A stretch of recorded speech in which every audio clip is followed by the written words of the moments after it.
I've seen what's around the corner. I've seen what's over the horizon. And I promise you, you just have nothing to celebrate. Absolutely nothing to celebrate. That clip was from the Boondocks by Aaron McGruder. Welcome to Off 63rd. I'm Garrard McClendon.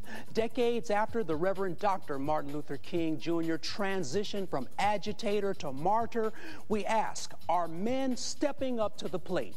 Are we to blame for the misguided behaviors of today's boys? Obscene language, tilted hats, sagging pants, and modern-day minstrels? I want to hear from you right now. Give me a call, 773-487-3630. Let's chart out a strategy because we have to do better. This is Off 63rd, Chicago, from the beach to the burbs.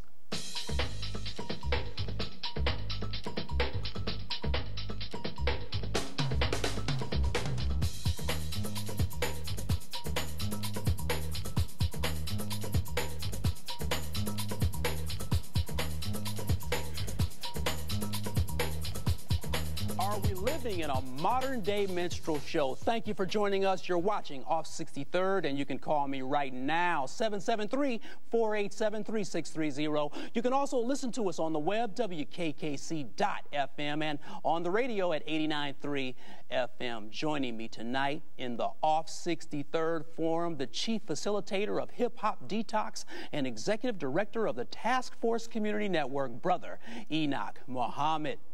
Also with us tonight, founder and managing editor of Truth Be Told News Service and MG Media, Mr. Carl West.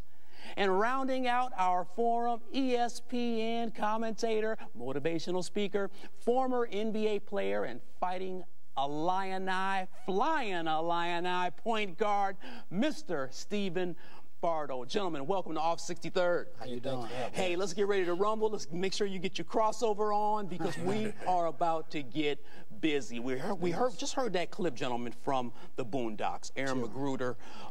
You talk about satire at its finest. Some people have likened Aaron McGruder to like a modern-day Mark Twain. He speaks his mind through animation. But let's talk about black boys and boys in general. Have we lost our way? Why are boys so misguided in the new millennium? Carl West, start us off, man. What's up, man?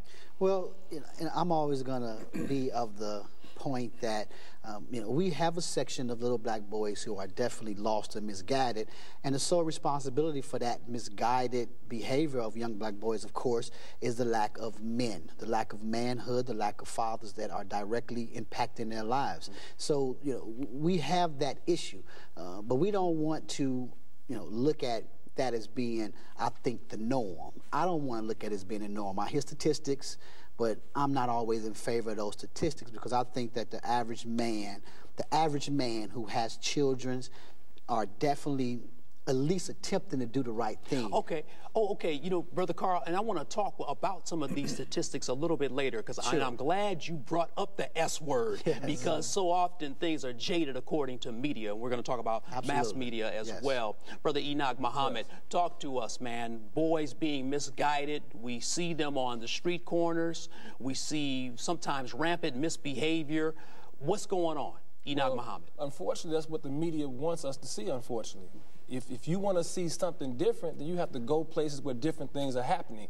But if all you want to see is the pants sagging, all you want to see is them gang banging or talking crazy, well, that's what, unfortunately, the media wants to do that or wants to show that image. But there are a whole lot of other images that are not being shown, and we have to make a point of making that happen. Okay, see, this is good. The first two gentlemen out of the gate are talking about the responsibility of the media. And speaking of media, flying Illini point guard, king of the crossover. Stephen Bardo, talk to me, man. These gentlemen are saying media's giving us kind of a bad play. But some of this stuff is true. If we step out right out here and go on 63rd, we're going to see some brothers with some T-shirts acting crazy. So, Stephen Bardo, misguided boys, what do we do, man? Well, I think what we've heard so far is very accurate. And, young people, young black males don't understand what's really happening. They're being shut out. And if they're not keeping up, if they're not educating themselves, if they're not, like Brother Enoch said, seeing something different, then they're not exposing themselves to different lifestyles. And so, you know, I think I have somewhat of a say because I've got 2 young knuckleheads myself. And they would be knuckleheads if I didn't put my size 14 in the backside. Right. And so I think that, you know, Carl mentioned that about the lack of men around. And so I think, you know, we just need to step up collectively as black men. And we don't need to be, you know, a part of a group or anything. We can start on our own corner. We can start where we know young men and start to have an effect that way, and hopefully it will, you know, move forward. This is good. We are out the gate. We have 3 opinions here. We've got some great commentary. We're going to kick at the phones here. 773-487-3630 is the number. Call us right now. 773-487-3630. What's the solution for raising young boys? Many people think that young boys are just out of control right now. Some people think that the impetus of mamas raising all of these boys is a problem as well. Let me go to Facebook here quickly. Shalana says, wow, it's a shame we've been on Earth for millions of years, and that question keeps coming up. Africa says, it takes commitment, Gerard. It takes love. It takes a well-planned rites of passage program. I want to read one more here from Patrick. Love from a father is what it takes. And Smitty says it takes a lot of mental discipline. Let's talk about mental discipline. Is it hard to be mentally disciplined in a society that bombards us with terrible images? What do you think? I mean, you turn on the TV set now, and you see some pretty crazy stuff. Talk to me, Enoch. Well, all day long you're going to see what. Again, the reason why I'm putting media first is because we deal with young people. You have to recognize I think our generation, we were one of the first ones to experience cable TV because television used to go off. There used to be a time where TV would go off. The children don't know anything about that. Yeah. And so our generation, we experienced 24/7 television, imaging, messages. Okay, well, what do you do with those messages? Do you know how to detox them? Do you know how to break those messages down so that you do not follow the wrong thing? And unfortunately, the generation before this generation, if you look at the 3 male figures, and I'm going to use the negative. I don't want to say negative, but just use the buck wild image. If you look at, quote unquote, the Lil Wayne Gucci Mane, and look at their uncle, Rick James, and then look at who's a good blues, Clarence Carter or the Oochie Coochie Man or whoever you want to pick. I be stroking, you know. But if you look at those, that's the same frequency, the same energy. But then on the opposite end, okay, you say you had Dr. King and Malcolm X. Well, what happened after that? Oh, the legacy. So the qualities of good legacy didn't necessarily transcend. Before I go to phone, Stephen Bardo, you had a comment concerning media and the raising black boys. Well, I just think that, you know, young people, they are looking at what they want to look at. And young black males are listening to Lil Wayne. They're listening to Kanye. And if I could commission some brothers to develop a curriculum around rap music, these brothers would be much better off in school. They don't relate to anything that they're being taught. And so if they could make education relate to these young black males, I think that they would feel a little bit more comfortable, a little bit more enfranchised, and I think that they would do better. I'm coming to you, Carl, after the phone call. It's interesting what you just said. I taught school for 17 years, and there was a young man who came to school on a Monday and didn't have his assignment completed. It was a 14-line sonnet that I wanted students to memorize. He didn't have it completed. I said, how dare you? You memorize an 800-word rap lyric in a weekend. So what happened to 14 lines? So it's a matter of priority, and I want to get to that shortly. Dwayne, you're on the phone. Dwayne, thanks for calling Off63rd. What's on your mind, Dwayne? Hi, Dwayne. What's on your mind? Okay, Carl, we're going to go to you, man. Let's talk to me, because I've heard you numerous times defend hip-hop, and we got hip-hop detox in the mix here, too. So talk to me. Gucci Man, and he's talking about Lil Wayne. We got to be in a situation where we can offer clear, distinct messages to young men. So we got to be able to go to the radio stations and make sure that they're playing music that's more positive and stop putting out all of these negative messages. We still have the power to control that, and that's a sense of control that we really have not taken for ourselves. We just have not done that. Enoch has a great program with Hip Hop Detox. I've been there. I've helped with that. But he's not getting the press that he needs to get. He's not the rappers and stuff that work with him. They're not the ones we're able to hear on the radio. Hey, so Dwayne, can I ask you a question? Dwayne, what about the rappers that are getting multiple spins per day that have lyrically detrimental songs? What do we do about them? I mean, if the record company is feeding these songs to DJs who play this stuff, I mean, they're going to play it over and over. We can't stop that, can we? No, well, we got to deal with those men directly and call them to account for their responsibility to the product that they put out there. Dwayne, what's their responsibility, man? They just want to make money, bro. Well, we can't let people, a person can't be made to realize, if they're made to realize that they are damaging their people, that they're contributing to the decay of their community, then you would hope that they would do the right thing and start to do things that kind of, work better in terms of getting better messages out there, because they still have talent, and they can't allow their talent to be corrupted because somebody wants us to hear a negative message. Hey, Dwayne, thanks for the call, man. I appreciate it. Carl, man, is this faulty leadership? Are we poking too much of a responsibility on radio stations and record companies? Talk to me. Well, we know that these companies have one priority, and that is to generate revenue and take care of their bottom line. We cannot argue that, and if we continue to focus on that and debate that issue, we will lose all the time, because they will continue doing it. They don't hear our cries. They have a priority to their bottom line. What we have to do is like anything else. If Nike want to sell more gym shoes, they increase their advertising. If a person want to sell more product, they increase the message. So we have to increase our responsibility, and our message has to be louder than theirs. We can't continue to argue a situation that's not going to change, because we have no power to change what Lil Wayne does and what Gucci Mane does. I'm in agreement that these men responsibly should have a responsibility to their people and to the community and deliver positive messages. But if they don't, we see they don't in some degree. So now we have to be better and step our game up an extra level. We cannot let their voice be louder than ours. Good point. 773-487-3630 is the number. 773-487-3630. Melissa, you're on Off 63rd. Melissa, talk to me. What's on your mind tonight? Hi, Melissa. Hello, gentlemen. Hello. Hi. Hey, how you doing? How's it going? And it's Melissa. So my comment is that historically I think that we keep looking outwardly as individuals first for someone else to define us.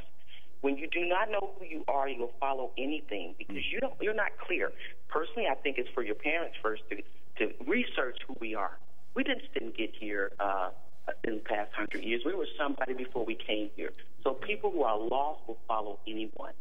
And we keep saying, okay, it's your responsibility as the record company. It's your responsibility as this. And it's your responsibility as that. It's your responsibility as a soul walking this earth to give it your best and define who you are and stop allowing other people to tell you who you should be and figure out who you are. Wow. Your goal, your purpose, your aim. And we are not clear about that.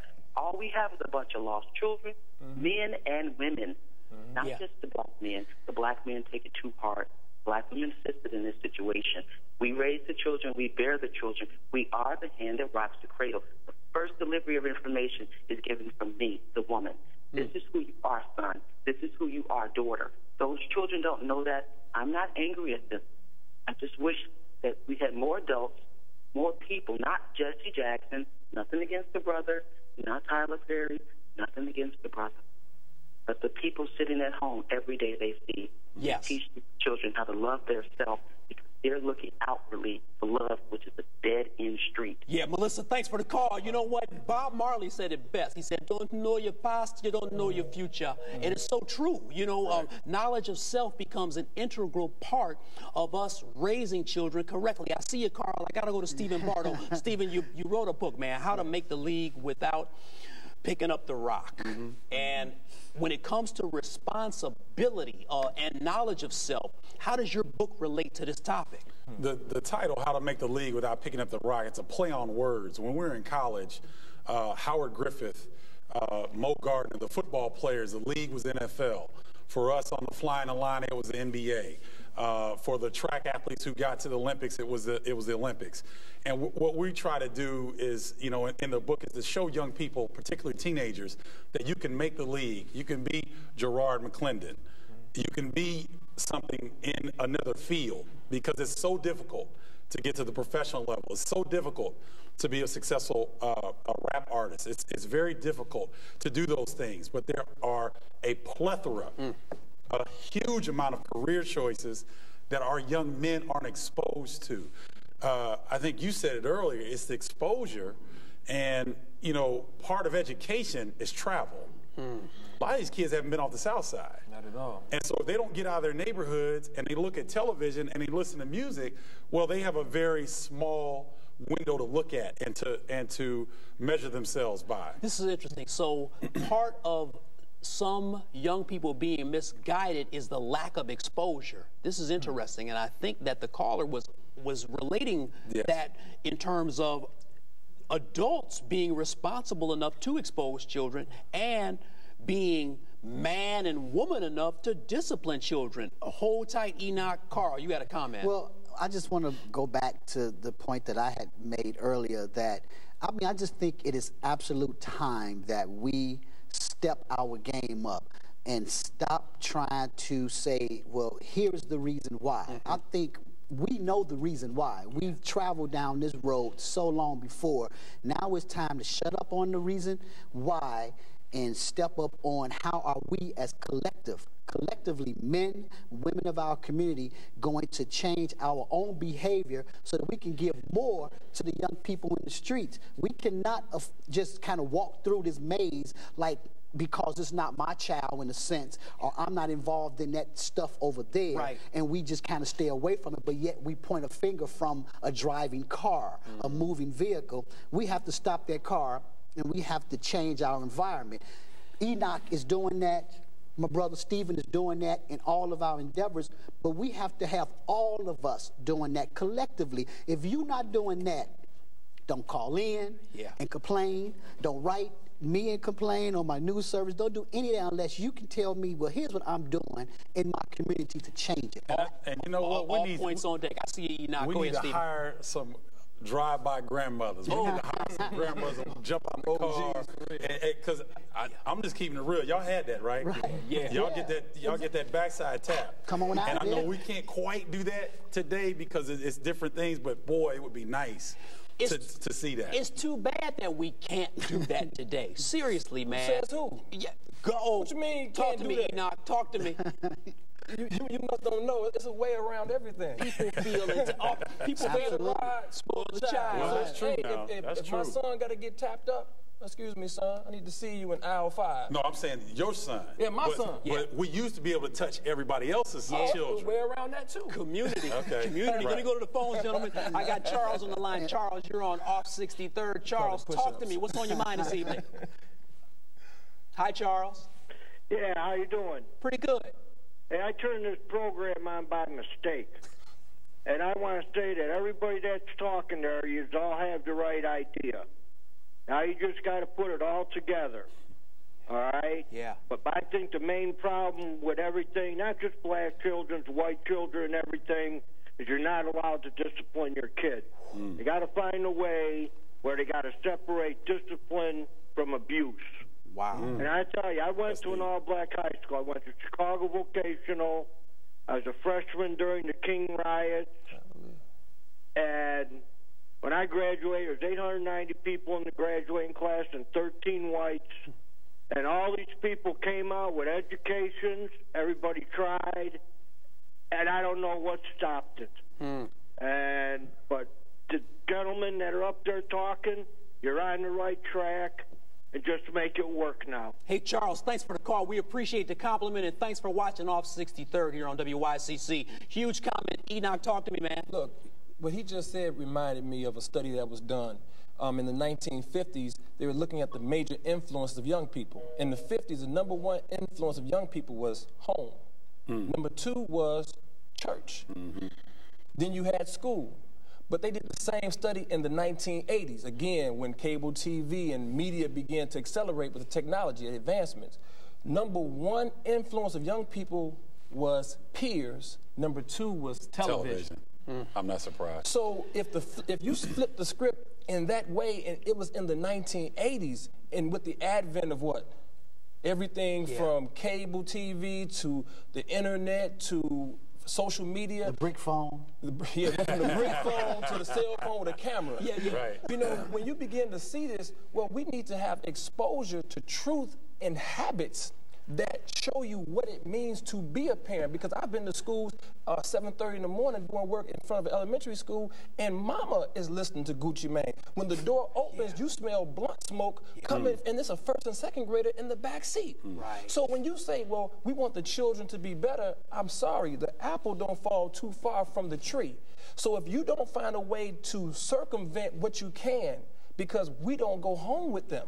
So they have to experience the 8 to 12 hours, however many hours of being at home in that environment. Well, when we get them in the after-school program or the in-school or the basketball camp or whatever we're doing on the weekend, when we get them, we have to do as much as we can to make them critical thinkers, but they're going to have to understand that mama or daddy or cousin may not be doing the right thing, but you have to make the right choice. You know what? Morals are not windows, morals are mirrors, and sometimes we want to look at someone else and say you're doing the wrong thing, when the reality is you have to look in the mirror and say, wait a minute, what am I doing? Before I go back to phones, I want to read a comment here from the great writer Hakeem Matabuti, who owns Third World Press, in the book Black Men, Obsolete, Single, and Dangerous. He says these black men, sons of Africa, are kneeless, voice broken, homeless, forgotten, and terrorized into becoming beggars, thieves, or ultra-dependents on a system that considers them less than human and treats them with less dignity and respect than dogs. I am among these men. Hold your horses, gentlemen. Let me go to Michelle on the phones. Michelle, you're on Off63rd. Michelle, talk to me. What's on your mind this evening? How you doing? I just want to piggyback off of what Carl said. Go ahead.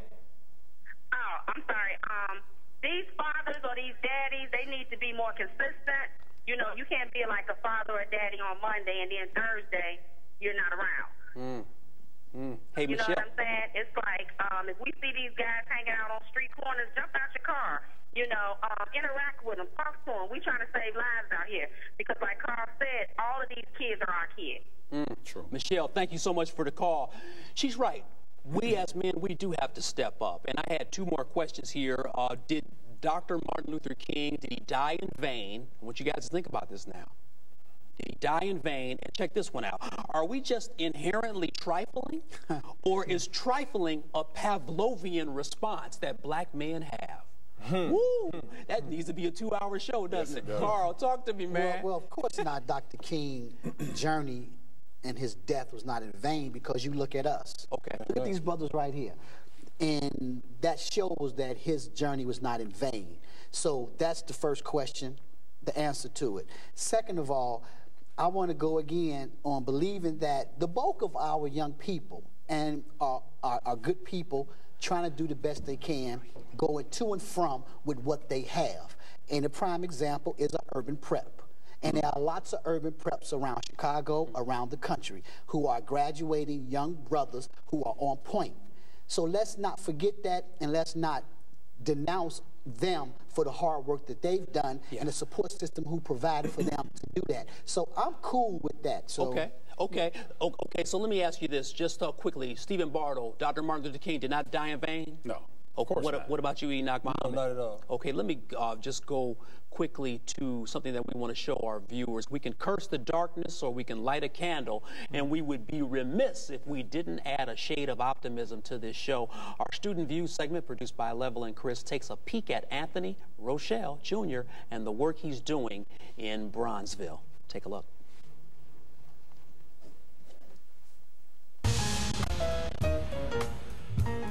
I think Bronzeville poised for a comeback. I read up on the history of the area.